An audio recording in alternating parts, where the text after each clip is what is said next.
I stopped my old Ford outside Cody's house and sat in the car for a few seconds, staring at the two-story red brick building with white shutters. The house looked immaculate.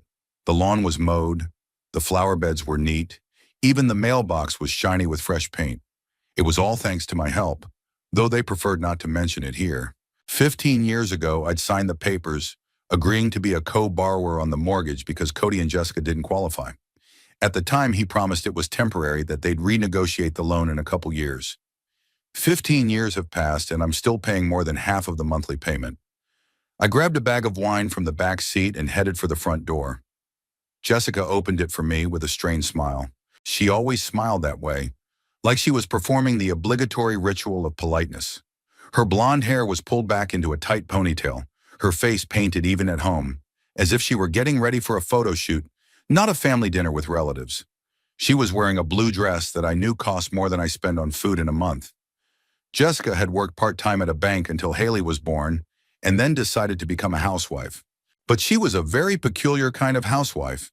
The kids spent most of the day at daycare and school, while she went to the health club, beauty salons, and coffee shops with her friends.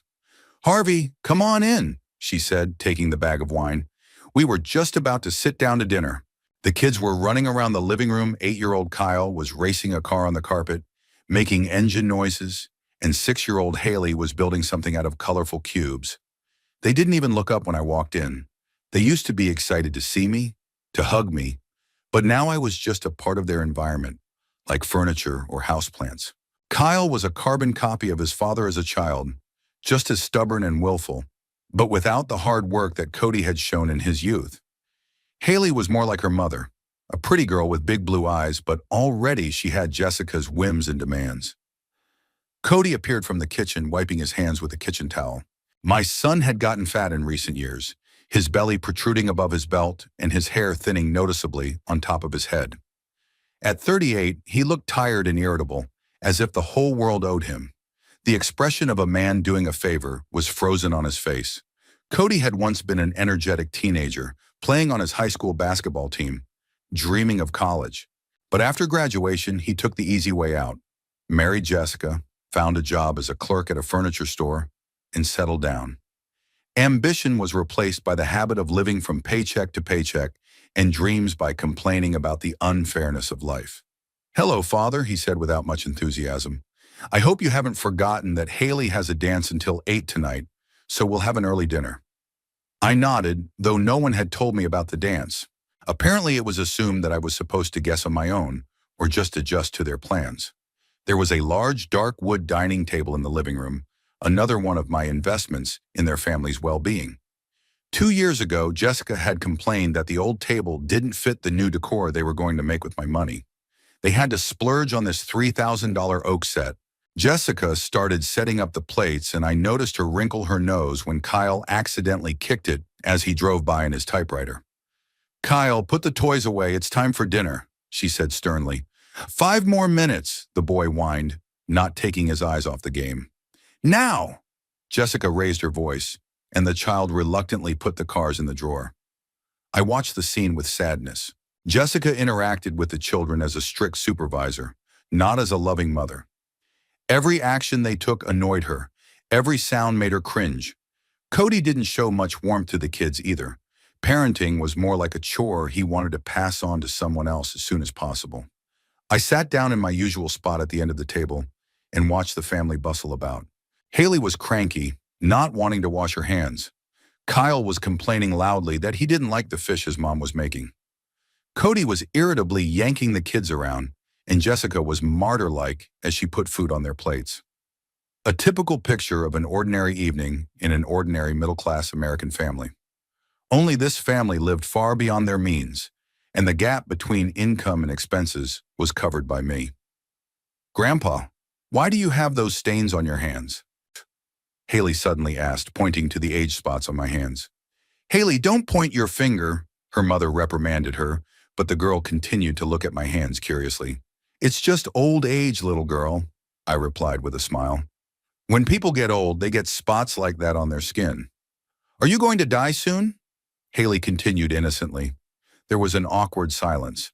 Jessica blushed and hurriedly began cutting the meat on her daughter's plate. Cody coughed and stared at his own plate. Only the kids continued to eat, not realizing that something inappropriate had happened. I looked at the adults' faces and realized they really are waiting for me to die. Not wishing it, of course, but waiting as an inevitable release from having to endure my presence. Everyone dies someday, I replied calmly. But so far, I'm feeling pretty good.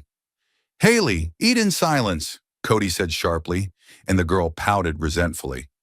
We ate in relative silence, occasionally exchanging meaningless phrases about the weather and weekend plans. Jessica talked about the new beauty salon that had opened on Main Street. Cody complained about the new manager at the furniture store. I listened half-heartedly, nodding occasionally and feigning interest. Outside the window, the streetlights were on, illuminating the neat houses of our Culpeper neighborhood, a typical American suburb where people do their best to portray prosperity and family happiness. By the way, Father, Cody said suddenly, setting aside his fork, we need to talk about your visits. I raised my eyebrows, waiting for him to continue. Jessica was suddenly very busy helping Kyle with his mashed potatoes, even though the boy was perfectly capable of eating on his own. I could tell from her tense posture that they'd been discussing this conversation in advance, preparing for it. What do you mean, I asked, though I already knew what it was about.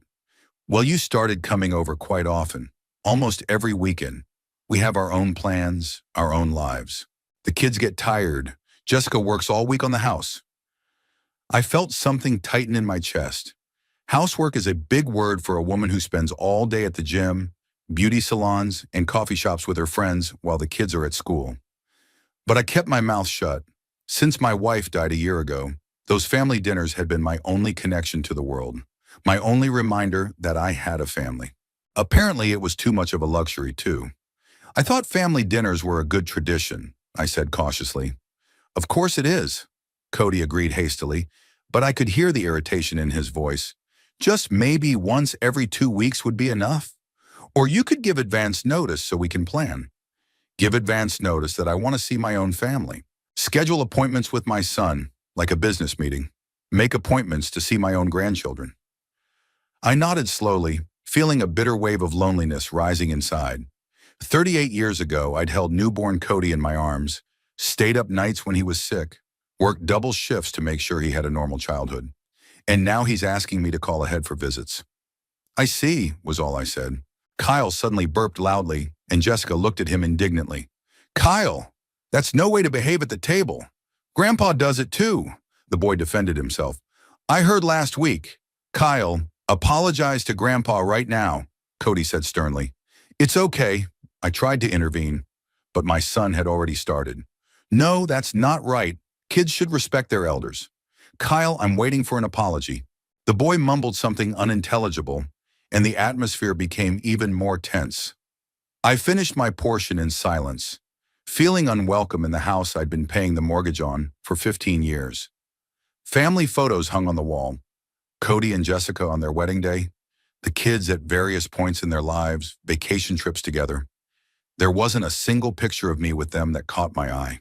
It was as if I had been erased from the family history, leaving only the financial obligations. Jessica brought out dessert, a store-bought apple pie from the supermarket that she passed off as homemade. I remember the days when my late wife Dorothy used to bake real pies, and the whole house would be filled with the aroma of cinnamon and vanilla.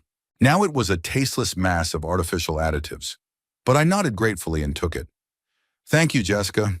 It looks delicious, I said, trying to put sincere appreciation into my voice.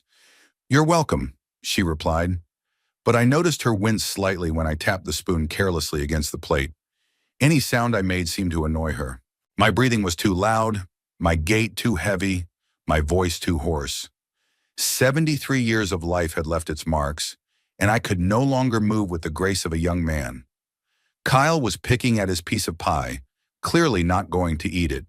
Haley had already eaten half of it and was smearing crumbs on the table, despite her mother's disapproving glances. Cody chewed silently, glancing at his watch from time to time. The family idol was in full swing. Grandpa, Haley said, why are you breathing so loudly? There was silence. Jessica blushed and hastily shushed her daughter, but she continued to stare at me curiously. Children always say what adults think, but don't dare say out loud.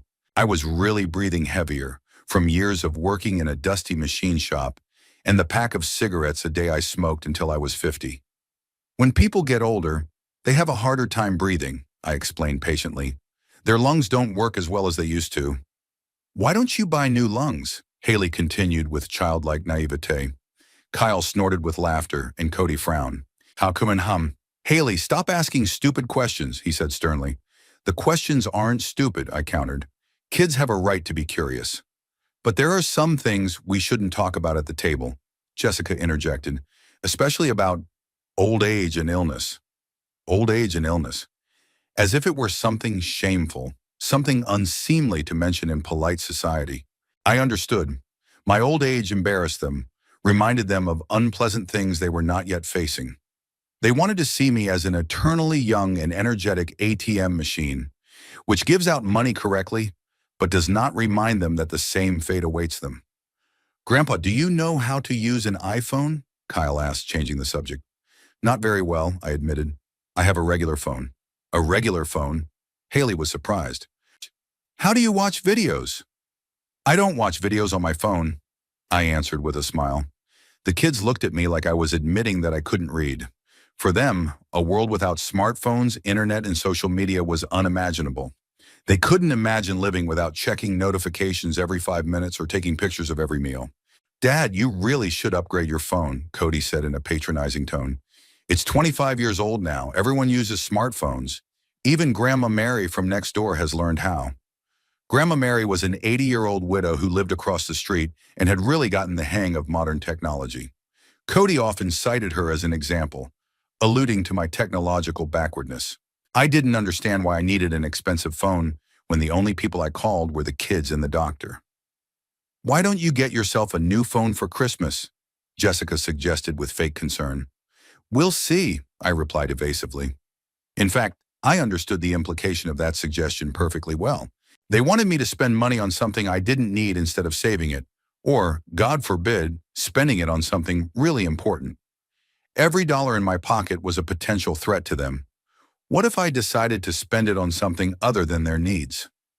Speaking of upgrades, Cody said, and I realized the conversation was finally getting to the main topic. We need to replace the water heater. The old one's starting to malfunction, and in the winter, hot water is especially important. Of course, we need to replace it. There's always something that needs replacing, fixing, updating. In 15 years, I've put more money into this house than my own modest apartment was worth. New roof, new windows, new kitchen, new furniture, new fence. The list was endless. And each time, Cody presented this expense as an extreme necessity on which the entire family's well-being depended. How much is this going to cost him? I asked, even though I knew I'd already agreed. About $2,500, Cody answered casually, as if he were buying a loaf of bread. But it's a good water heater, and it'll last about 15 years. $2,500, almost half my monthly pension. But I knew I'd say yes, like I always do, because otherwise I'd be accused of callousness and indifference to the welfare of my grandchildren. Because Jessica will sigh and complain to her friends about her stingy father-in-law. Because I'm afraid of losing these rare family reunions, however unpleasant they may be, for good. Okay, I said quietly. Thank you, Dad, Cody brightened. You always help us out. Helping us out. That's a nice word for being used as a personal bank. But I kept my mouth shut and continued eating the tasteless pie. Can I get a new bike? Kyle suddenly spoke up. Jason from school has this cool bike with a gear shift. Kyle, you already have a bike, Jessica said sternly. But it's old and it's ugly, whined the boy. Grandpa, buy me a new bike. He turned to me with hope in his eyes. I looked at the child's face and saw the same expression that Cody had when he asked for money for a water heater. Consumerism was as hereditary as eye color or nose shape. To them, I wasn't a grandfather, but a source of funding for their desires. You'd have to ask your parents about that, I said diplomatically. Mom, Dad, may I? Kyle immediately turned to his parents. We'll discuss it later. Cody cut him off, but I could see the calculation in his eyes. Another reason to come to me for money. Can I get a new dress? Haley wasn't left out. Pink, like a princess. You too later, Jessica said tiredly. The kids got upset and pouted, but quickly switched to other topics. Kyle started talking about a school fight his classmate was in, Haley about the new dance teacher. I listened to their chirping and thought about how times have changed. When I was growing up, kids didn't demand new things every week, content with what they had and appreciative of every gift. Now, however, children's desires were limitless and parents only encouraged this consumerist attitude. Grandpa, what did you do in my day when there were no computers? Haley asked. Your time, I corrected with a smile. We read books, played in the yard, made things with our hands. Boring, Kyle grumbled. It wasn't boring at all, I countered. We knew how to entertain ourselves without electronic devices. We used our imagination. Why do you need imagination when you have games? Kyle asked logically. The question stumped me. How do I explain the value of imagination and creativity to an 8-year-old? How do you talk about the pleasure that can be derived from simple things? Kids have grown up in a world of instant gratification, where any boredom is immediately filled with vivid pictures on a screen. Imagination helps you get smarter, I tried to explain. I don't need to be smarter, Kyle said. Sorry. I'm going to be a blogger like Uncle Tyler. Uncle Tyler was Jessica's brother who made a living making unboxing videos of toys. A 30-year-old man who never grew up became a hero to my grandson. The prospect was not a happy one. Bloggers need to be smart too, I remarked. No, they don't, Kyle argued confidently. Uncle Tyler says it's all about being funny and handsome. Cody and Jessica looked at each other, but didn't say anything. Apparently, they didn't see a problem with their son dreaming of a career as a professional funny man. And I'm going to be a ballerina, announced Haley.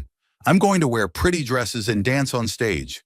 That's a wonderful dream, I approved, even though I knew that in a month she would want to be a veterinarian and in another month an astronaut. Dinner time was coming to an end. Jessica started putting the dishes away, sighing defiantly and showing how tired she was. Cody looked at his watch and reminded him that he had to leave for the dance soon. The kids fidgeted, ready to snap from the table and get back to their entertainment. Grandpa, are you ever going to die? Haley asked again, returning to her favorite topic. Haley! Jessica exclaimed. What? The girl said in surprise. It's true. All old people die. Shanana, not all old people die at once, I explained patiently. Some live a long time. Will you live a long time? Haley continued to ask. I looked at the adults' faces and saw the same look of unease mixed with something else. They didn't want me dead, but they didn't want me to live too long either. The ideal option for them would be for me to die quietly, right after I'd paid off all their debts and left a decent inheritance. I hope so, I answered simply. Jessica finished putting away the dishes and returned to the table with a cup of coffee. I noticed how she avoided looking me in the eye, concentrating on stirring the drink with the silver spoon from the set I'd given them last Christmas. The kids retreated to the living room, where they turned the TV up to full volume as a talking car cartoon filled the house with squeaky voices and the sound of explosions. Cody leaned back in his chair, clearly preparing for a serious conversation. Look, Dad, he began coughing. We really need to talk about something. I felt the atmosphere tense up. There was something unpleasant in the air, some subtle expectation of conflict. Jessica was still stirring her coffee, though the sugar had long since dissolved, and Cody was fidgeting with his napkin. I'm listening, I said calmly. The thing is, Cody paused, choosing his words, your visits have become a little too, how can I put this? Obsessive. The word intrusive hung in the air like a slap in the face. I would visit my own son once a week, sometimes less often, spend a couple hours with the family and go home. It was considered an obsession. Slokunim. We understand that you're lonely after your mom died, Cody continued, not looking me in the eye. But we have our own lives, our own plans. The kids get tired of the constant visits. Jessica has to make dinner every time. I could come over after dinner, I suggested. Or I could bring my own food. It's not about the food, Jessica interjected, finally looking up. The point is that you don't understand boundaries. We're a modern family and we value personal space. Personal space. Another buzzword that meant leave us alone but keep giving us money. I sat at the desk I was spending my money on, in the house I was paying the mortgage on, and listened to a lecture about boundaries and personal space. Besides, Jessica took a sip of coffee and continued, Kids start to adopt your habits. What habits? I asked, though I knew what she was getting at. Well, you saw Kyle burp at the table. He said that's what you do. And Haley started asking weird questions about death and old age. Those aren't good topics for kids. So my old age was a contagious disease that could be passed on to my grandchildren. My breathing, my mannerisms, even my thoughts about mortality were all unwanted influences on the younger generation. Children had to grow up in a sterile environment where there was no room for reminders that life is finite and people are imperfect. I try to watch myself, I said quietly. We're not saying you're being bad, Cody added hastily, but his voice sounded unconvincing. It's just, age is taking its toll, and we think it would be better if you came here less often. Jessica's phone rang, and she was relieved to answer it. I could hear a woman's voice, but I couldn't make out the words. Jessica said yes, and of course, several times, and then turned to Cody. It's Sabrina. She wants to talk to your father. Sabrina is my daughter, 3 years younger than Cody. Married to Trace, works as a kindergarten teacher. They don't have kids. Sabrina always said that working with other people's kids discouraged her from having her own. She lived 20 minutes away, but she didn't visit her brother more than once a month. Put your father on the phone, I heard her say. Jessica held the phone out to me like she was doing something unpleasant. Hi, Sabrina, I said. Hi, Daddy. Listen, I was just talking to Jessica, and I think we need to have a serious talk. So they have already been discussing me behind my back. Planning this conversation, coordinating their actions. I felt like a defendant being summoned to a family tribunal. About what exactly? I asked. About how you become too dependent on us. Since Mom died, you've literally stuck to our family. It's not healthy, Dad. You need to find other interests, other people to hang out with. Other people.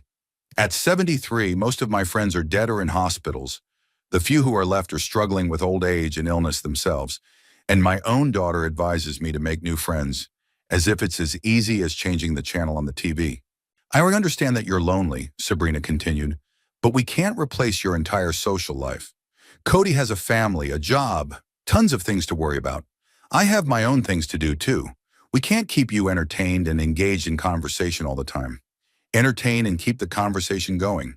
So my presence was a burden they had to put up with out of a sense of duty. I didn't realize when I became a source of irritation to them instead of a father and grandfather. Maybe you should join an old people's club, Sabrina suggested, or find a hobby, like fishing or gardening.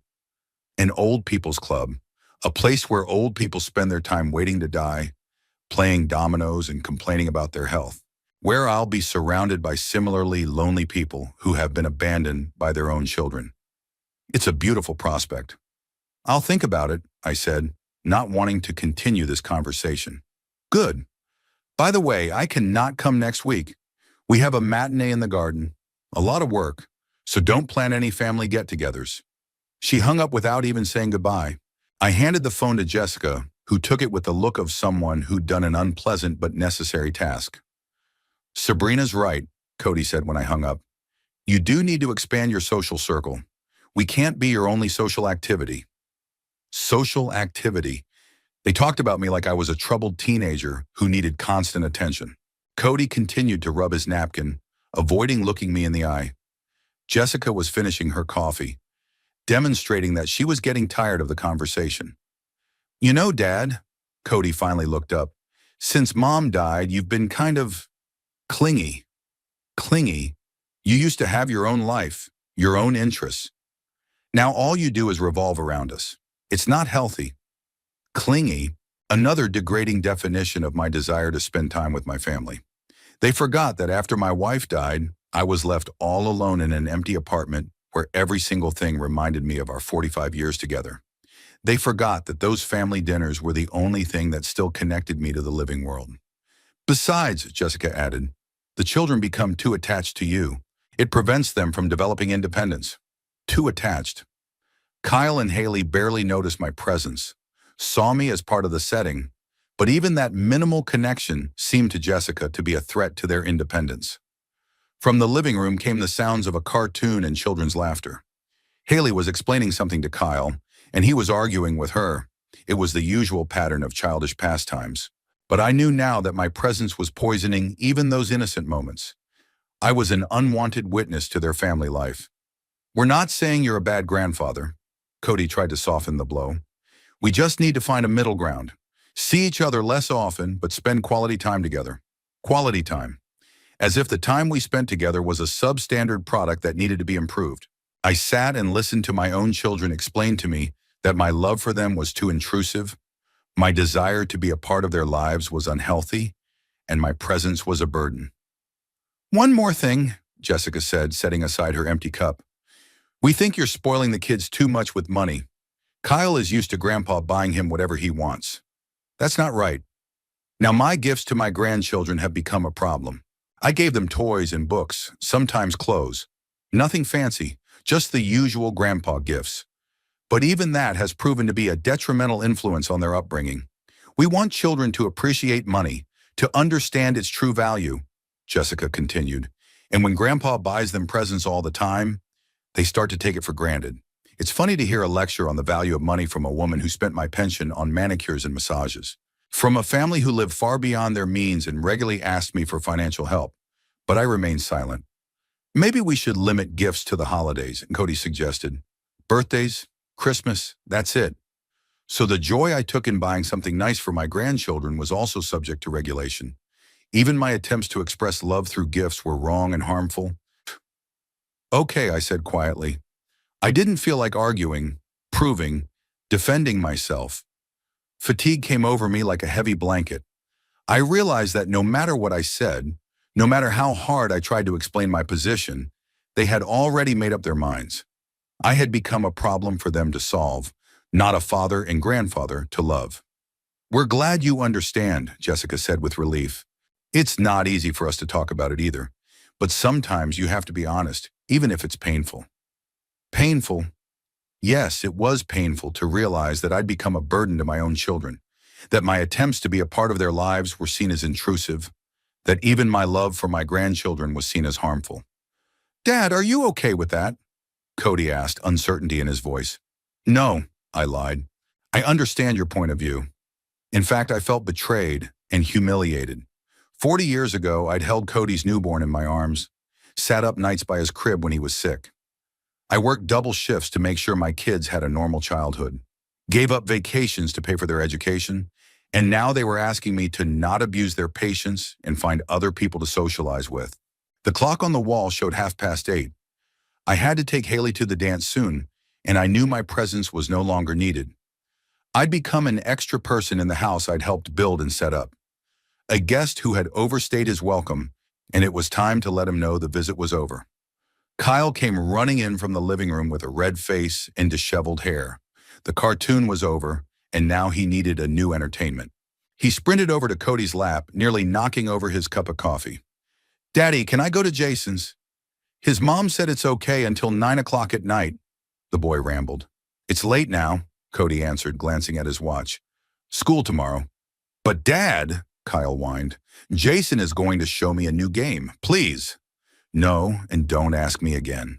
Kyle pouted his lips and looked at his father resentfully, then looked at me. Grandpa, tell Daddy it's okay. He turned to me hopefully. Your dad knows best what's good for you, I replied diplomatically, not wanting to get involved in a family squabble. Grandpa's always on your side, Kyle was outraged. He never helps me. Huh? Kyle, don't be mean to Grandpa, Jessica said sternly, emerging from the kitchen with wet hands. What good is Grandpa? The boy continued to be cranky. He just sits there and doesn't say anything. He's like a mummy. There was silence. Jessica blushed and hurriedly began to wipe her hands with a towel. Cody frowned and looked sternly at his son. But there was something special about the silence. Not just the awkwardness of childish tactlessness, but something deeper.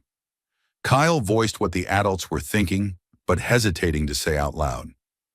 Apologize to Grandpa, Cody ordered. Why? Kyle was surprised. I was telling the truth. He's really like a mummy, old and silent. Kyle, Jessica exclaimed, but there was no real indignation in her voice, more like embarrassment that a child was telling an inconvenient truth. I sat and watched my grandson's face, which didn't have an ounce of love or respect in it. To him, I really was a mummy, an ancient creature that no one cared about. An 8-year-old boy, my own grandson, saw me only as a useless old man who takes a seat at the table. Savrier. Grandpa's not a mummy, objected Haley weakly, who had also come running in from the living room. Mummies are dead, but Grandpa is alive. He'll be dead in a little while, Kyle said without rancor. Look how old he is. The kids discussed my death as enthusiastically as they talked about cartoons or toys. For them, death was an abstraction, and I was a living illustration of that abstraction. See, stop talking nonsense, Cody said sternly, but his voice sounded unconvincing. It's not nonsense, Kyle objected. Mom told Grandma Linda herself that Grandpa was getting tired of his visits. Jessica turned pale and glanced quickly at me, then at Cody. So they weren't just discussing me amongst themselves, but with strangers as well. Grandma Linda is Jessica's mother, who never liked me and thought her daughter had a bad marriage. Kyle, you misunderstood, Jessica said hurriedly. No, it's right, insisted the boy. You said that Grandpa comes too often, and that he's old and sad, and that it's not good for the children to see such a sad old man. From the child's mouth came the unvarnished truth. All the things that the adults had discussed behind my back were now being said in my presence. I was indeed a sad old man who spoiled the family atmosphere with his presence. Mommy, why is Grandpa so sad? Haley asked, looking at me curiously. Because he's old, Kyle explained authoritatively. All old people are sad. They have nothing good left in their lives. Nothing good in life. That's the truth from the mouth of a babe. At 73, I really have almost nothing left. No wife, no health, no plans for the future. Only a lonely apartment and rare meetings with the family, which tolerates my presence out of a sense of duty. Stop talking nonsense, Cody said irritably. Go to your room and get ready for bed. But Dad, it's early, Kyle protested. Do as you're told. Cody raised his voice. The kids reluctantly went upstairs, still arguing amongst themselves. I was alone with the adults, and the atmosphere became even more tense. Jessica was nervously fixing her hair, and Cody was drumming his fingers on the table. I'm sorry the kids said something stupid, Cody said, but there was no sincerity in his apology. Kids just repeat what they hear, I replied calmly. You shouldn't take what they say to heart, Jessica added. They're still young, they don't understand a lot of things. But I realize that children often see things better than adults. They can't lie and pretend like their parents. Kyle and Haley voiced what Cody and Jessica thought, but didn't dare say that I had become a burden, a sad old man who was ruining their lives. Maybe it's time for me to go home, I said, starting to get up from the table. Stay a little longer, Cody said, but without much enthusiasm. You can finish your coffee. I didn't drink my coffee, but I sat back down. Jessica went into the kitchen, where she started rattling the dishes loudly. From upstairs came the voices of the children, arguing about something, shouting. Jessica, tell the kids to be quiet, Cody shouted. You tell them to be quiet, she called back from the kitchen. I'm not their only parent. Cody grudgingly got up and headed upstairs. I was alone at the big table, which seemed even bigger now. Family photos hung on the walls, happy faces, smiles, hugs. But I wasn't in all those pictures. I was the person who had paid for this happy life, but had no part in it. A few minutes later, Cody came downstairs with a frown on his face. I'm tired of this circus, he mumbled, sinking into a chair. Kids are kids, I tried to comfort him. It's not about the kids, Cody said sharply. It's about the fact that no one in this house listens to anyone. Jessica thinks that I'm the only one who should do the parenting, that the kids do what they want, and that you... He didn't finish the sentence, but I didn't finish it. He didn't finish the sentence, but I understood what he was getting at. And I was part of the problem too. Another source of irritation in his complicated life. What about me? I asked quietly. Cody looked at me with a long stare that read tiredness and irritation. You're always hanging around, he said finally. We can't talk. We can't do our own thing. You're sitting there like a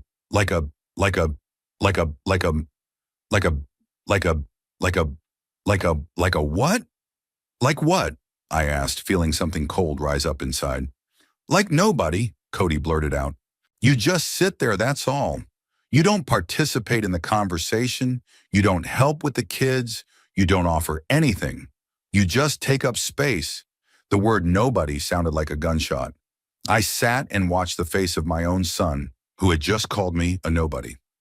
40 years ago, this man had been a helpless infant that I had carried in my arms, bottle-fed, taught to walk and talk, and now he thought I was nothing. Shalom, Cody, Jessica said, appearing on the kitchen doorstep. She had heard our conversation and was now looking at her husband reproachfully. Cody, what? The son exploded. I'm tired of pretending I like it when he comes over. Tired of these agonizing dinners where everyone sits around and doesn't know what to talk about. Jessica looked over to me, and in her eyes I saw relief rather than sympathy. Cody had finally said what she'd been thinking, but hesitating to say. You have no right to say that, she said weakly, but her voice sounded unconvincing. I do. Cody stood up and started pacing around the room. This is my home, my family, and I don't want some guy messing up our lives. Somebody. He couldn't even call me father. To him, I was some person who was interfering with his family's happiness. There was a deafening boom from upstairs as the kids dropped something. Cody jerked as if electrocuted. See? He shouted. Even the kids can feel the tension. Everyone gets nervous when you're here. Cody, calm down, Jessica said, but he couldn't hear her. No, that's enough, my son kept yelling. I'm not going to take it anymore. You can't sit at the table with my family. Do you understand? You can't. He pounded his fist on the table so hard that the dishes rang. His face turned red, his eyes glittering with anger. The 40-year-old man yelled at his own father like an angry teenager. You are nothing, he repeated, breathing heavily. Just an old nobody who is interfering with our lives. The silence was deafening. Even the children upstairs fell silent, sensing that something terrible was happening downstairs. Jessica stood against the wall with her hand to her mouth, but there was no terror in her eyes. It was more like surprise that Cody had finally spoken up. I rose slowly from the table.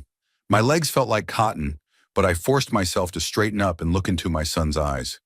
There wasn't an ounce of regret or shame in them, just anger and relief that he was finally telling the truth. I see, I said quietly. Shunananomon. Good thing it makes sense. Cody was still breathing hard. Now you know what we really think. We do. So Jessica was part of that we too. I looked at my sister-in-law, but she looked away, not wanting to meet my gaze. Children's laughter came from upstairs as Kyle and Haley had already forgotten about the rumble and gone back to their games. To them, the world was just a simple place where adults sometimes yell and then everything goes back to normal. They didn't realize that a family had just been destroyed downstairs. Daddy, Jessica said suddenly, a note of uncertainty in her voice. That's not what Cody meant. He was just tired, you know? But I knew that Cody had said exactly what he'd meant to say. Years of accumulated irritation, patience, and pretense were breaking through. He hadn't called me a nobody out of anger, but because that's how he saw me. I'll go, I said calmly. Yeah, go, Cody nodded. And next time, think twice before you show up uninvited. Uninvited. So now I had to wait for a formal invitation from my own son to see my family, like a business associate or a distant acquaintance. I headed for the exit, feeling a heavy silence hang behind me. My jacket was hanging in the hallway, old and worn, no match for the homeowner's expensive coats. I put it on slowly, zipped it up. My hands were shaking, but not from the cold. Harvey, Jessica called out to me. I turned around. She was standing in the living room doorway, tugging at the hem of her expensive dress. Don't take it personally, she said. Cody's just nervous. Tomorrow he'd understand and apologize. But I knew there would be no apology. What happened wasn't an emotional outburst, it was a release. Cody had finally said what he really thought, and Jessica was glad too that she didn't have to pretend anymore. Goodbye, I said and opened the door. The night air of Culpeper was cool and crisp. Lights glowed outside the windows of neighboring houses. Other families were spending the evening together, not considering the presence of older family members a burden. I got in my car and for a while I just sat there, looking at the house I had helped build that was now closed to me. The silhouettes of Kyle and Haley flashed through the window of the children's room. my grandchildren, who hadn't even come out to say goodbye. To them, my leaving was a mundane event, not worth noticing. Grandpa came, sat, left, a typical Thursday night. I started the engine and drove slowly away from the house. The lighted living room window flashed in the rearview mirror. There, my family was already getting back to normal, happy that the unpleasant episode was over. They were right about one thing. I really was a nobody to the people I loved more than life. The drive home took only 15 minutes, but it seemed like an eternity. I drove slowly, passing cars that honked and overtook me. My hands on the wheel were shaking, and I pulled over to the side of the road a few times to collect my thoughts. Cody's words rang in my head like a broken record. Nobody can't sit at the communal table, interfering with our lives. 40 years of fatherhood had been reduced to those three phrases. My house greeted me with darkness and silence. A one-bedroom apartment in an old house on the outskirts of Culpeper, where Dorothy and I had lived for over 30 years. After her death, every room became a reminder of loss, every object a painful memory. The chair by the window where she loved to read in the evenings. The set of china teacups we bought on our honeymoon. The picture of our wedding on the nightstand. Two young, happy people who believed that love would conquer all. I turned on the hallway light and hung my jacket on the hook. It was cool in the apartment. I was saving on heating, having gotten used to living modestly after retirement. I went into the living room and sank into the old leather armchair that Dorothy had always called my throne. This was where I'd spent my evenings for the last year, reading newspapers and watching television, trying to fill the void that had been created by her death. On the coffee table was a stack of papers, bank statements, utility bills, insurance policies, the usual paperwork of a retiree who pedantically keeps track of every dollar spent. I picked up the top envelope, last month's bank statement. The numbers lined up in neat columns, telling the story of my spending. $500, the mortgage payment for Cody's house. $200, utilities for him. $150 was the insurance on his car. Another $300 for miscellaneous small family expenses. Over $1,000 a month. Almost half of my pension went to support people who thought I was nothing. I sat and looked at those numbers, and something new slowly rose in me. Not pain, not resentment, but cold rage. The rage of a man who had finally realized how he was being used. 38 years ago, I held newborn Cody in my arms for the first time. A tiny, helpless creature who was completely dependent on me. I worked 12 hours a day to ensure he and Sabrina had a normal childhood, refusing vacations, refusing entertainment, refusing anything that would take money away from the family. When Cody went to college, I took out a home equity loan to pay for his tuition. When he got married, I helped with the down payment on their house. When the grandchildren were born, I paid for medical bills and baby supplies. All my life, I have been a source of financial stability for them. A reliable rear end that allowed them to live beyond their means and not worry about tomorrow. And now that I was old and alone, when I needed support and human warmth myself, they declared to me that I was nobody. I got up and made my way to the bedroom where a telephone stood on the dresser. An old disc machine that Dorothy and I had bought 20 years ago. The kids kept suggesting I replace it with a modern cordless one, but I was used to the heavy handset and the measured spinning of the disc. Now that phone seemed a symbol to me, a link to a past that was more honest and sincere than the present. On the nightstand was a notebook with phone numbers written in Dorothy's neat handwriting. She was always more organized than I was, remembering birthdays, important dates, and the numbers of all the right services. I flipped through the pages and found the bank number, First National Bank of Culpeper. Under the number was a note, Auto Payments, Mr. Johnston, extension 247. Mr. Johnston was an elderly bank employee who had helped me set up automatic payments 5 years ago. Back then, Cody convinced me it was convenient. The money would be automatically deducted from my account every month, and I wouldn't have to remember the payment dates. Convenient for him, of course. I've turned into an automated teller machine that dispenses money without question. I looked at my watch, 10:30 in the evening. The bank was already closed, but they had a 24-hour phone service. I picked up the receiver and dialed the number slowly, listening to the steady ticking of the disc. There were long beeps and then a pleasant female voice. First National Bank, customer service. My name is Carol. How can I help you? Good evening, I said, trying to speak clearly. My name is Harvey Stanton. I'd like to cancel automatic payments on my account. Of course, Mr. Stanton. I'll need to verify your identity first. Can you give me your social security number? I dictated numbers I'd known by heart for half a century. Carol typed something on the keyboard, occasionally asking for details. The identification procedure took a few minutes. Excellent, she said at last. I see your account. You have 4 automatic payments set up.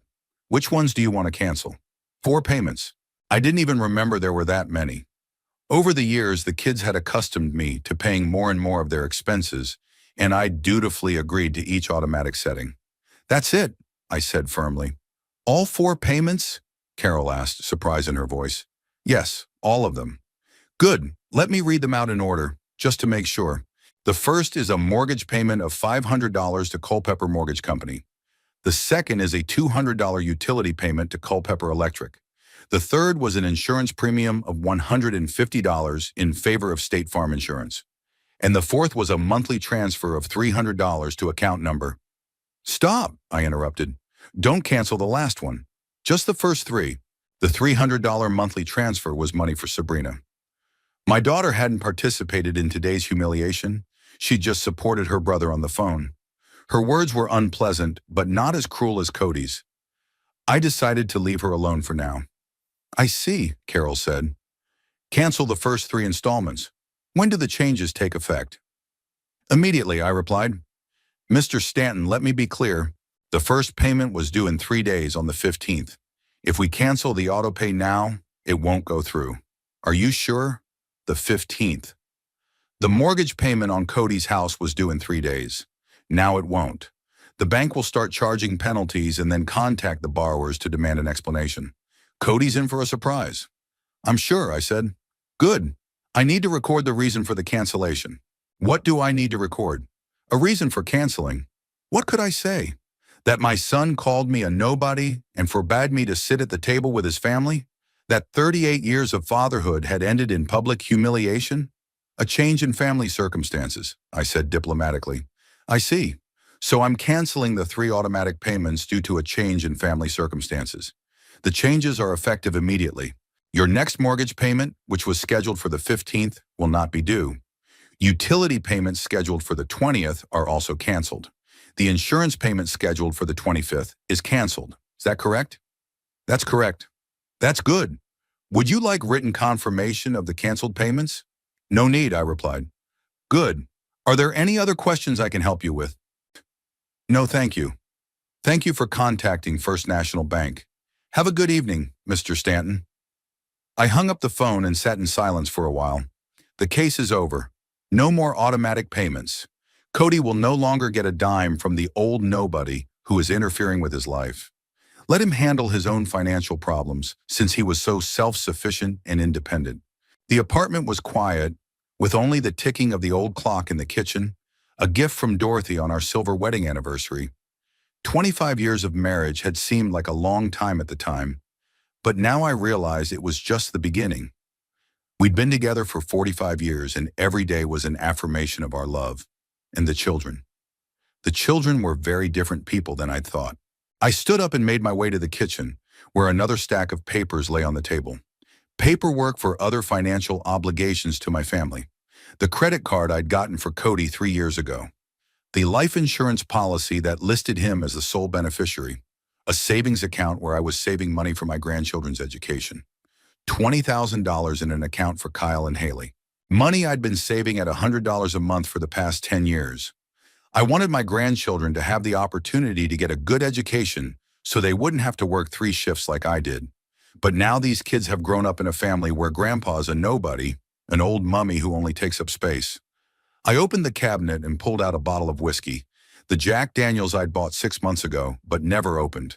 I'd almost stopped drinking after Dorothy's death, but tonight was a special occasion. I poured myself half a glass and drank it in one gulp.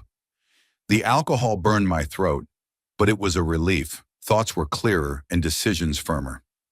Tomorrow I'll go to the bank and close my grandchildren's savings account. I'll transfer the money to my personal account. Let Cody save for his kids' education since he's so principled. I'll find a better use for it. I went back into the living room and sat down in my chair. There was a notebook on the coffee table where Dorothy had written down plans for the future. The trips we wanted to take, the books we were going to read, the movies we wanted to see. Most of those plans never materialized. The disease took her away too quickly, leaving no time to dream. Now I was able to fulfill some of those plans on my own. With the money I used to spend on my family, I could afford a lot of things. The trip to Europe we'd been dreaming of for 40 years. A nice restaurant every weekend. A new car to replace the old Ford. Books I'd been putting off because I needed to save every dollar. 73 isn't such an advanced age these days. I could have had 10 or even 15 years of relatively active life ahead of me. Years that I was no longer going to waste on people who thought I was a burden. The phone rang, breaking the silence of the apartment. I looked at my watch 11:15. Who could be calling at this hour? My heart jumped. What if something had happened to the children? Despite all the resentment, I couldn't help but worry about Kyle and Haley. I picked up the phone. Cell phone rings. Hello? Dad, it's Sabrina. My daughter's voice sounded worried. Apparently, Cody had already told her what happened at dinner. Hey, Sabrina. Jessica told me about your fight. Dad, what happened? Cody says you just up and left in the middle of a conversation. In the middle of a conversation. So they've already rewritten the story. Now I was an inadequate old man who throws tantrums over nothing. Cody told me some things I'll remember for a long time, I replied calmly. But Dad, you know how he is. He can say some harsh things when he's nervous. You shouldn't take his words to heart. Don't take it personally. When your own son calls you a nobody and forbids you to sit at the table with the family, you don't take it personally. Okay, I said. I won't. Good, now apologize to him. Call him and tell him you were wrong. Cody's proud, he won't call first, but if you make the first move... No, I interrupted. No to what? I'm not apologizing, and I'm not calling either. Dad, you're a grown man. You can't act like this because of a family dispute, a domestic dispute, another euphemism for what happened. Not humiliation and insult, just a spat. Sabrina, I said slowly, your brother explained to me today that I was a nobody and that I couldn't sit at the table with his family. It wasn't a spat, it was a judgment. But Dad, have a good night, Sabrina. I hung up without waiting for an answer. The phone rang again, but I didn't pick it up. Let it ring. I had no more time for explanations and excuses. Tomorrow was the start of a new life. Cody woke up Monday morning with a heavy head and a bad feeling in his soul. The weekend had been tense. Jessica was silent and irritable. The kids were cranky, and he couldn't shake the guilt. Not for the words he'd said to his father. They were fair and long overdue. But for having to say them out loud. Family problems should be handled delicately, not with explosions of rage. He got out of bed, feeling his lower back aching, and headed for the bathroom. The mirror reflected a tired face with reddened eyes. The last few months had been especially hard, with the problems at work, the constant expenses, the children's whims and Jessica's pressure to live better than their income allowed. And then there was the father with his intrusive visits and those sad looks that made him feel like a bad son. Jessica was already in the kitchen making breakfast for the kids. Haley was sitting at the table in her school uniform, absent-mindedly picking at her oatmeal with a spoon, and Kyle was scurrying around the living room, gathering his textbooks into his backpack. Just an ordinary Monday morning in an ordinary American family. Good morning, Cody muttered, pouring himself a cup of coffee from the coffee maker. Good morning, Jessica replied coldly, not looking up from the skillet. Kyle, go to breakfast right now. Just a minute, came from the living room. No more minutes. The bus is in half an hour. Cody took a sip of coffee and wrinkled his nose. It was bitter and cold. Jessica saved money on good coffee by buying a cheap brand at the supermarket, even though she went to the coffee shop around the corner every day and spent $5 on a latte with some exotic syrup. Listen, he said cautiously, about Thursday. Maybe I should call my dad. Apologize for my harsh words? Jessica turned around sharply, anger gleaming in her eyes. Why? You said what we both thought. He'd finally heard the truth. But still, he is my father. Your father is a selfish old man who only thinks about himself. We're not kids anymore, Cody. We have our own family, our own problems. We don't have to entertain him in his old age. Kyle ran into the kitchen and plopped into the chair next to Haley. His hair was mussed, his shirt half tucked into his pants, his backpack dangling from one shoulder. "Mom, where's my breakfast?" he demanded. "On the table," Jessica answered, setting a plate of scrambled eggs in front of him. "Eat quickly." "Isn't Grandpa coming anymore?" Haley asked, looking up from her oatmeal. Cody and Jessica looked over at each other. The kids had heard Thursday's fight, and now they had to explain it somehow. "Grandpa will still come," Cody said carefully. "Just less often." "Why were you yelling at him?" Haley continued to ask. "We weren't yelling," Jessica lied. "We were just talking about grown-up things." "But Daddy banged on the table. I heard it." "Haley, eat in silence," Cody said sternly. "Grandpa's fine, we're fine, everything's fine." The girl shrugged and went back to her oatmeal. Kyle chewed his scrambled eggs in silence, glancing at his parents from time to time. Kids forget family dramas quickly, but some part of Thursday night must have lingered in their minds. After breakfast, the usual morning hustle and bustle began, finding lost socks, packing backpacks, checking homework. Cody walked the kids to the bus stop, waved goodbye, and returned home. Jessica was already getting ready for work. She worked part-time as a receptionist at the dental clinic twice a week. "I have to pick Haley up from the dance tonight," she reminded him, fixing her makeup in the hallway mirror. "I remember," Cody nodded. "And don't forget to pay the electric bill."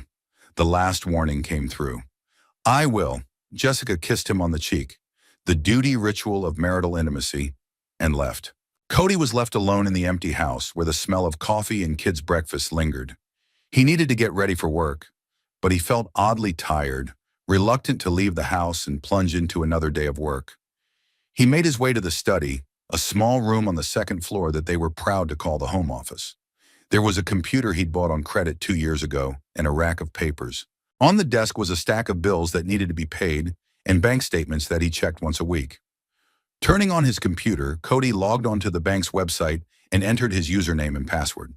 His current account balance appeared on the screen. $843.17. Not much, but enough to pay his current expenses until his next paycheck. He navigated to the payments section and began to review the latest transactions. It was business as usual: paychecks, utility bills, store purchases. But something wasn't right. Cody frowned and scrutinized the list of transactions more closely. The 15th was today, and this month's mortgage payment hadn't gone through. His heart thudded. Cody double-checked the dates, flipped through the transactions from the previous days. Nothing. The $500 automatic payment that was supposed to be debited this morning had failed. There was money in the account, no balance problems, but the payment hadn't gone through for some reason. He grabbed his cell phone and dialed the bank's number. After a long dial tone and listening to an automated menu, he was connected to an operator. "First National Bank. My name is Brenda. How can I help you?" "Good afternoon," Cody said, trying to speak calmly. "My name is Cody Stanton. I'm having a problem with an automatic payment. It was supposed to go through today, but I don't see a debit." "Of course, Mr. Stanton. Let's get this straightened out. What's your account number, please?" Cody dictated the numbers, waiting for the operator to find the information in the system. "I see your account," Brenda said after a moment. "Yaron, what payment are you concerned about?" "The mortgage payment to Culpeper Mortgage Company. $500. It was due today, the 15th. "Just a minute, let me check." Brenda was typing something on her keyboard. "Mr. Stanton, this automatic payment was canceled Friday night." "Canceled?" Cody felt his blood run cold. "Canceled by whom?" "At the request of the account holder, Mr. Harvey Stanton. He contacted us on Friday at 21 hours and 37 minutes and canceled several automatic payments." Harvey Stanton. Dad. Cody closed his eyes and tried to comprehend what he'd heard. The mortgage payment was coming out of his father's account, not his own. 15 years ago, when they'd bought the house, the bank had required a co-borrower due to lack of income. Dad agreed to sign the paperwork and has been paying the principal portion of the mortgage ever since. What other payments had he canceled?" Cody asked in a shaky voice. "The utility payment of $200 and the insurance premium of $150. All 3 payments have been canceled as of today. $850 a month, more than half the family budget. Cody sat staring at the computer screen and slowly realized the magnitude of the disaster. Without his father's help, they wouldn't be able to live for a month. "Mr. Stanton?" The operator called out to him. "Can you hear me?" "Yes, I'm here," Cody replied hoarsely. "Thank you for the information." He hung up the phone with trembling hands and leaned back in his chair. Friday night. Dad had canceled the payments Friday night, hours after their fight. Not in a fit of anger, not in a huff. He'd come home, considered the situation, and made a cold, rational decision. Cody grabbed his cell phone and dialed his father's number. Long beeps, and then the familiar voice of the answering machine. "Hello, you've reached Harvey Stanton. Leave a message after the beep." "Dad, it's Cody. I need to talk to you. It's urgent. Call me back, please." He hung up and immediately dialed again. The answering machine again. Answering machine again. His father didn't answer the phone, even though he was usually home at this time. There was no need to go to work. Cody realized he'd be useless in his condition. He called the manager and lied about the sudden illness, then tried his father again, to no avail. By noon, panic had been replaced by cold rage. The old hypocrite, a loving father and grandfather all his life. But in reality, he kept the family on the hook for financial dependence.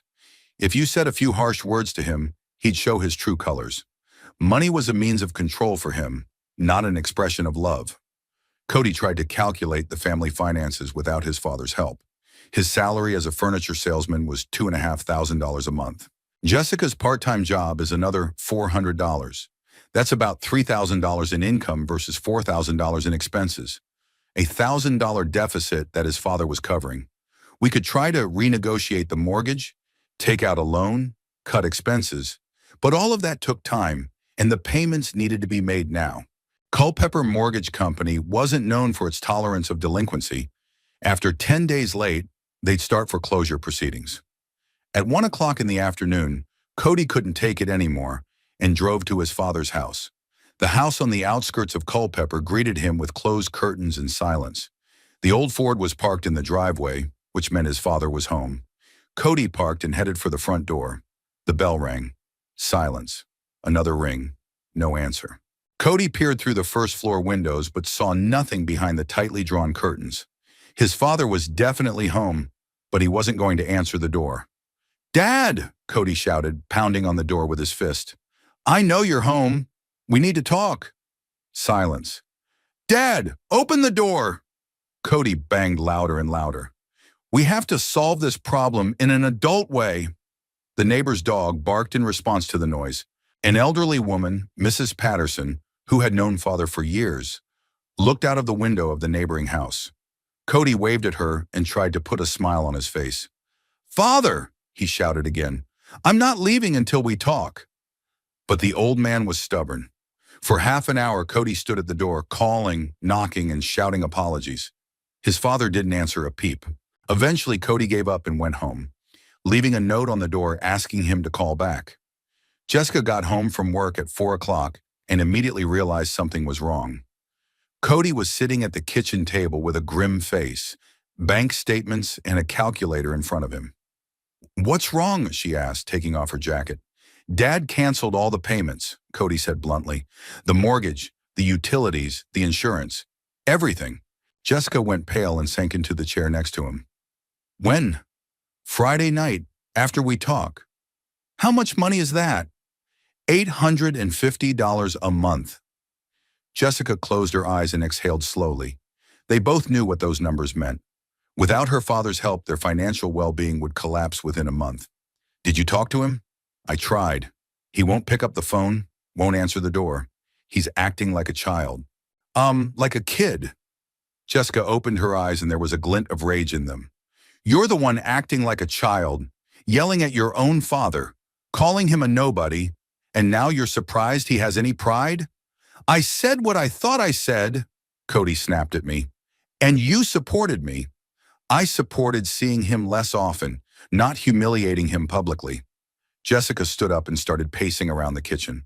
"Senor, Jesus, Cody, how could you be so stupid?" Cody felt rage rising in his chest.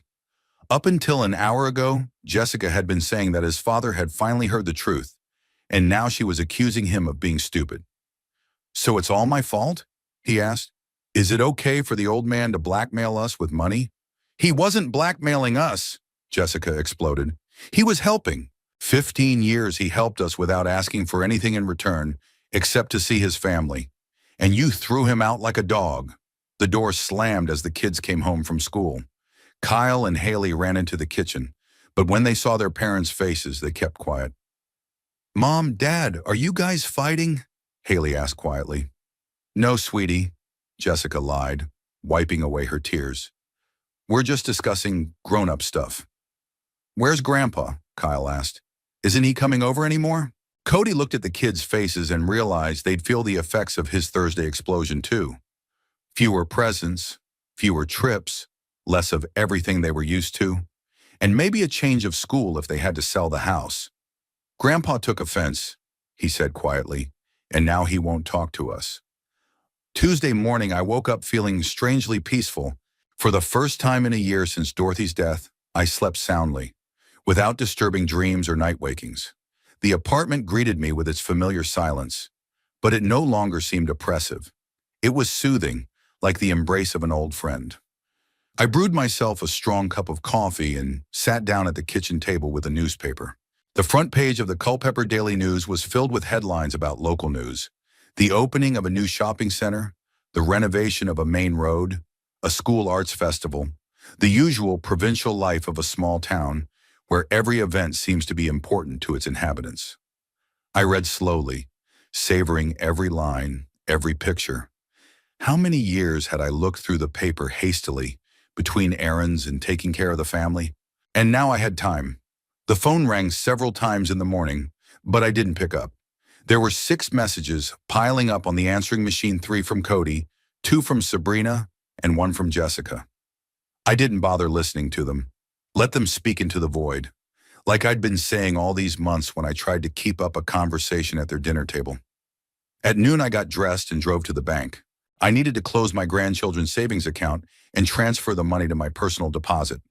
$20,000 was not a bad amount of money to start a new life. At the bank, I was greeted with the usual politeness, but I noticed the curious glances of the employees. Apparently, Cody's phone calls last night hadn't gone unnoticed. "Mr. Stanton," the manageress said to Ms. Rodriguez as she looked over the paperwork, "are you sure you want to close this account? It was opened specifically for your grandchildren's education." "Quite sure," I replied calmly, "but it could affect their future." "Their future is no longer my concern." Ms. Rodriguez looked at me with surprise, but she remained silent and continued with the paperwork. Half an hour later, the transaction was complete. $20,000 went into my deposit account at an annual interest rate of 4%. Not a bad passive income for a pensioner. On the way home, I stopped by Barnes & Noble, a downtown bookstore I hadn't been to in years. Back in the day, before I was married, I used to read a lot. History, biographies, classic literature. All of that got sidelined when family obligations and working double shifts came along. Now I had time for books again. I spent an hour wandering between the shelves, picking out something I'd long wanted to read. A biography of Churchill that an old colleague had recommended. A book about World War II in the Pacific. A Hemingway novel I started reading 30 years ago, but never finished. I ended up buying 5 books, a luxury I couldn't afford when every dollar went to my family's needs. At home, I settled into my chair with a biography of Churchill and a cup of tea. Outside the window, a fine rain was drizzling, typical of October in Culpeper. Cozy weather for reading and thinking. The phone was silent. Apparently, the kids realized I wasn't going to answer it. Around 4 o'clock, I heard the sound of cars in the parking lot. Through the window, I saw 2 cars, Cody's familiar minivan and Sabrina's gray Honda. So they had decided to come in person. I put the book aside and waited. The doorbell rang first. Politely, not insistently. Then they knocked. I sat in the chair and read, ignoring the sounds outside. Let them stand there, thinking, realizing the situation. "Daddy," I heard Sabrina's voice. "We know you're home? The car is here." I turned the page and continued reading about the future British Prime Minister's youth. Churchill, too, could be stubborn when circumstances demanded it. "Father, open up, please," Cody shouted. I need to talk to you. Need to talk to you. As if I owed something. As if I owed him an explanation after what happened on Thursday. The knocking on the door got louder and more insistent. I could hear Cody and Sabrina whispering amongst themselves, discussing a plan of action. Finally, they tried calling my home phone right from the doorstep. I saw the answering machine light up, but I didn't go to the machine. Daddy, Sabrina's voice came from the speaker. We're not leaving until you listen to us. We can stay here until morning. Interesting. Now they're willing to spend time talking to me. When they need money, they're willing to stand here till morning. And when I needed human warmth and companionship, they found my visits intrusive. Another hour passed. The kids didn't leave, knocking periodically on the door and windows. I heard Sabrina talking on the phone, apparently to her husband, explaining the situation. Cody was walking around the house, looking in all the windows, trying to find a way in. At 6:30, I finally got up and walked to the door. Without opening it, I said loudly, "What do you want?" "Daddy," Sabrina exclaimed excitedly. "At last, open the door. We need to talk." "We can talk like this," I replied. "Say what you want to say." "Dad, don't be a baby," Cody intervened. "Open the door and let's solve this problem like adults." Mature. A funny word coming from a man who yelled at his own father and pounded his fist on the table. I leaned against the door and smiled. For the first time in days, I was even cheerful. "Cody," I said calmly, "you explained to me on Thursday that I'm a nobody and can't sit at the table with your family. So why would you want to talk to a nobody?" "Dad, I was angry," came his voice. "I said some things I shouldn't have said. You know that's not what I meant."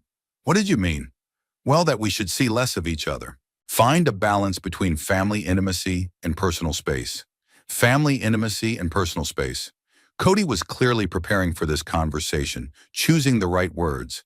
But the words he said Thursday were sincere. They came from the heart, and these ones came only out of necessity. "Cody," I said, "you told the truth, and I took it to heart." "What truth?" "That I'm a nobody, that I'm in the way of your life, that I shouldn't sit at your table." "Dad, that's not true," Sabrina intervened. "You're our father, we love you." "They do." After advising me to find a club for old and new friends, after they explained that I had become too dependent on their family. "Sabrina," I said, "you told me that I should find other people to socialize with, that you couldn't replace my whole social life. Remember?" "That's not what I meant." "What did you mean?" Silence. Sabrina didn't know what to say.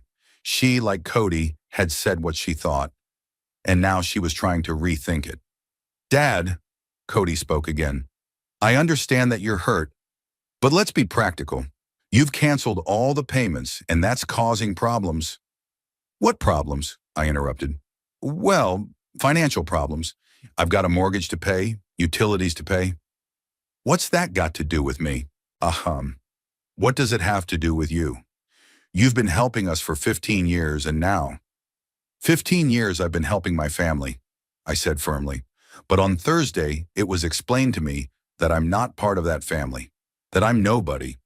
Why would anyone want to help a family?" There was silence again. They understood the logic of my actions, but did not want to recognize its justice. "Dad," Sabrina said quietly, "we didn't mean to hurt you. We just told the truth," I finished for her. "And that's a good thing. I didn't understand my place in your lives for a long time. Now I do." "Dad, you're exaggerating." "No, Sabrina. I finally got it right. You wanted me to be an ATM, not a father. You wanted me to dispense money, but not interfere with your life. Well, it's not an ATM anymore." I heard Cody and Sabrina whispering. Apparently, they were discussing a new tactic. After a minute, Sabrina spoke again. "Dad, what about the grandkids? Kyle and Haley love you. You want to deprive them of their grandfather? It's classic pressure through the kids. But I was prepared for that too." "Sabrina," I said calmly, "on Thursday, Kyle called me a mummy. He said I was useless, that all I did was sit there and shut up.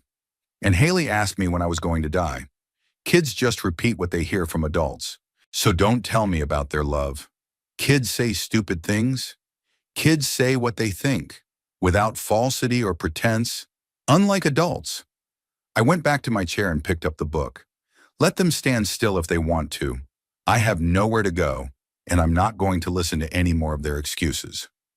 Half an hour later, the knocking on the door resumed, more desperate this time. "Dad!" Cody yelled. "You can't do this. I have a family, children. I'm going to lose my house."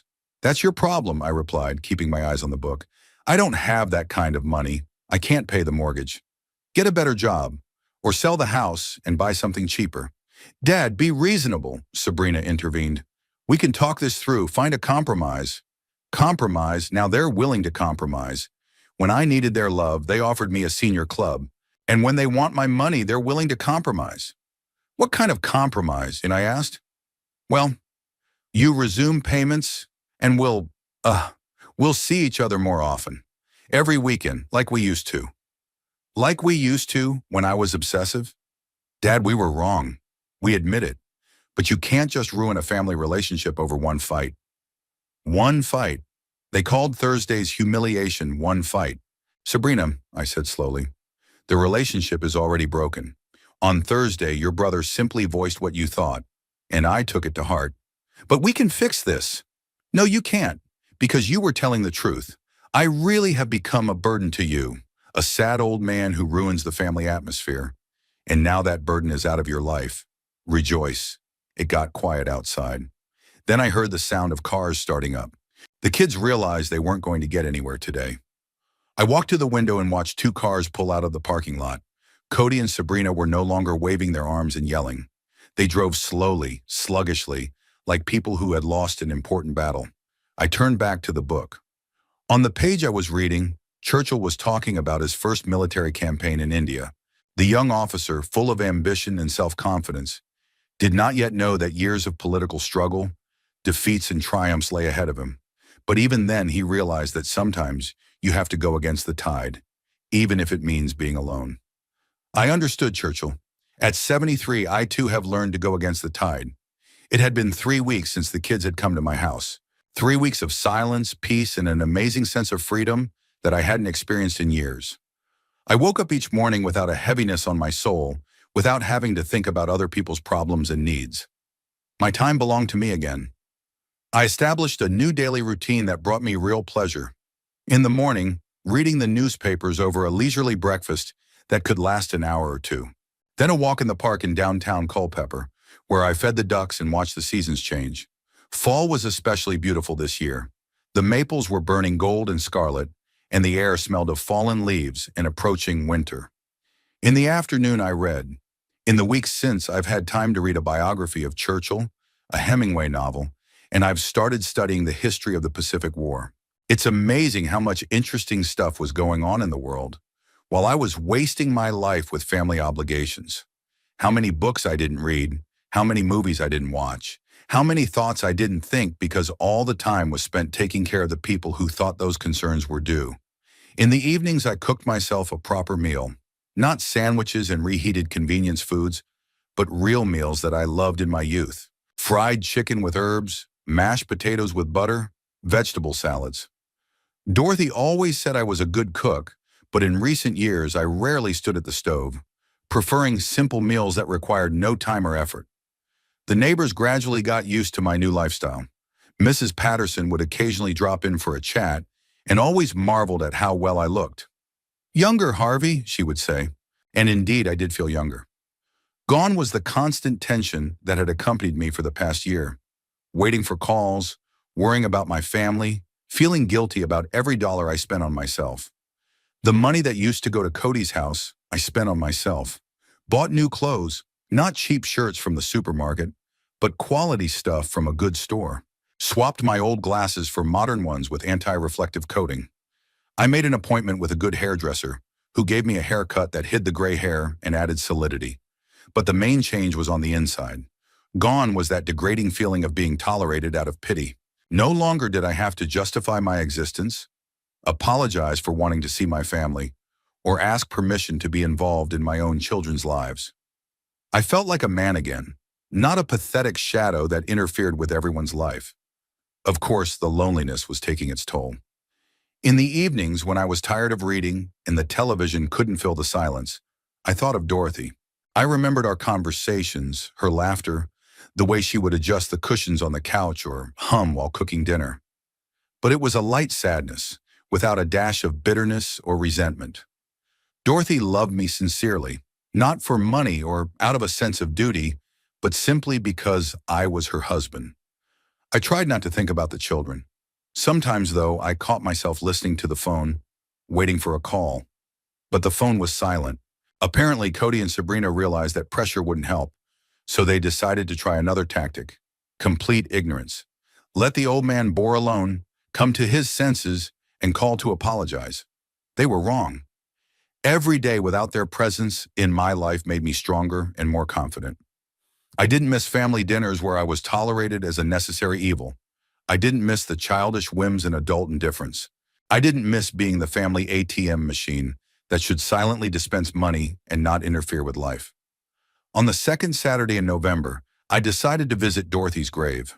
St. Michael's Cemetery was 15 minutes away, on a hill overlooking the Rappahannock River. Dorothy had always liked the place: quiet, beautiful, with century-old oaks and manicured lawns. "Mama, when the time comes, bury me here," she requested during her last illness. "I will be at peace in a place like this." Her grave looked immaculate. I visited it regularly and kept it in order, cutting the grass, removing fallen leaves, changing the flowers.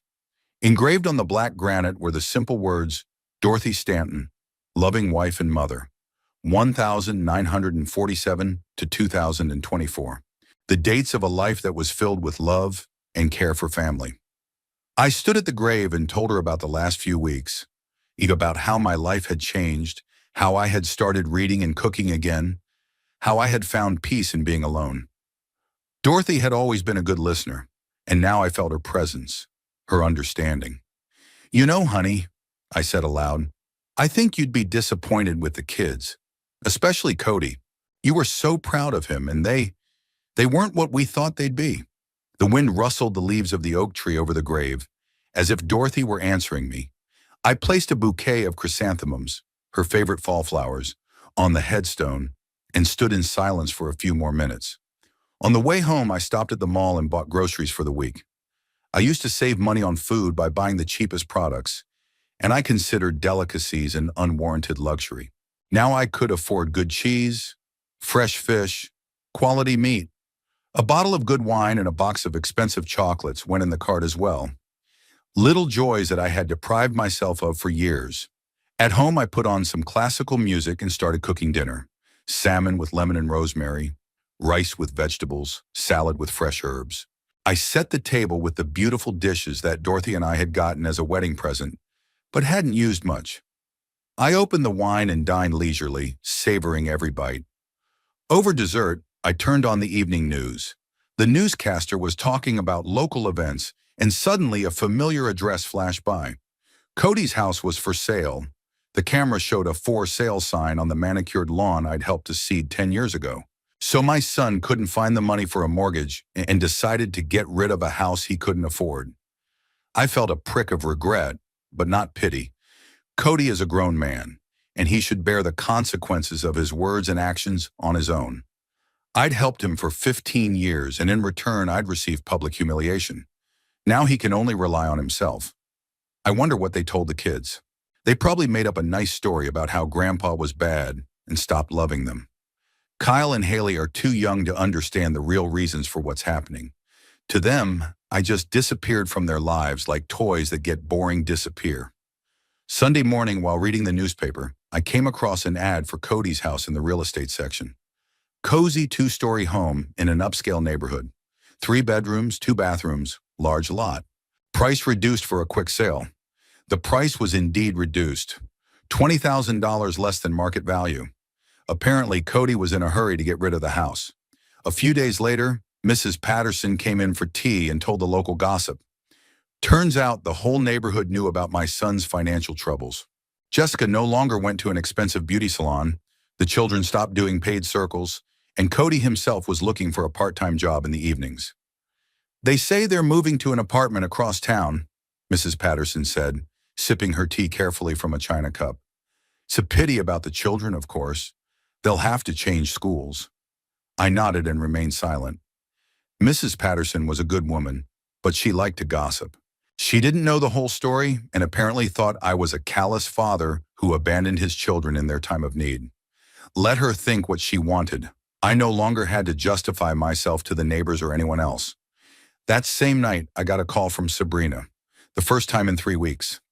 I stared at the blinking phone for a long time, wondering if I should answer. Eventually, curiosity got the better of me. "Hello? Dad, it's Sabrina. How are you?" Her voice sounded strained, unnaturally cheerful. It sounded strained, unnaturally cheerful, as if my daughter had been carefully preparing for this conversation. "Fine," I answered briefly. "It's good that it's fine. Listen, I'm calling about Cody. He's in a tough spot. The house is being sold. The kids need to change schools." "I know. Dad, why don't you reconsider? At least partially resume helping out? For the grandkids? For the grandkids." Another attempt to pressure me through the children. "Sabrina," I said calmly, "you told me yourself that I've become too dependent on your family, that I needed to find other people to socialize with." "Dad, that's not what I meant." "What did you mean?" "Yeah, well, I was thinking about you socializing more with people your own age, not about cutting us off altogether. Sabrina, for years, you and Cody saw me as a source of money, not a father. When you needed help, you called. When you needed my company, you were polite. And now that the money's gone, you're back to thinking of me as a father." "That's not true, Daddy." "Yes, it is. And it took me 73 years to realize it." "Dad, don't be so cruel. Cody has realized his mistake. He's ready to apologize." "Sabrina," I interrupted her, "Cody didn't make a mistake. He was telling the truth. I was really nothing to you, just an ATM machine in human form. And now the ATM has shut down." "Daddy, have a good day, Sabrina." I hung up and muted the phone. I didn't want to hear any more of their pleas and excuses. The story was over, and I was writing the new chapter of my life without them. Thursday night, I sat in a chair with a book about the war in the Pacific and suddenly realized I was happy. For the first time in many months, I felt real happiness. Not the joy of seeing my family, which was quickly replaced by disappointment. Not the satisfaction of accomplished duty, which left a bitter taste. It was happiness. Quiet, deep, steady happiness. I was free. Free from obligations to people who didn't appreciate my sacrifices. Free from having to buy love with money. Free from being a minor character in someone else's life. At 73, I was finally the protagonist of my own story. It was snowing outside my window, the first snow of this winter. Large flakes slowly swirled in the light of the street lamp, covering the ground with a white blanket. Beautiful and peaceful. Tomorrow I'll read a few more chapters of the book, cook something delicious, maybe go to a movie. The simple joys of a simple man who has stopped living other people's problems. The snow kept falling, and I stared at it, thinking about how much time I had wasted on ungrateful people. But there was nothing to regret. Everything in this life has its price, and I had finally paid for the right to be myself.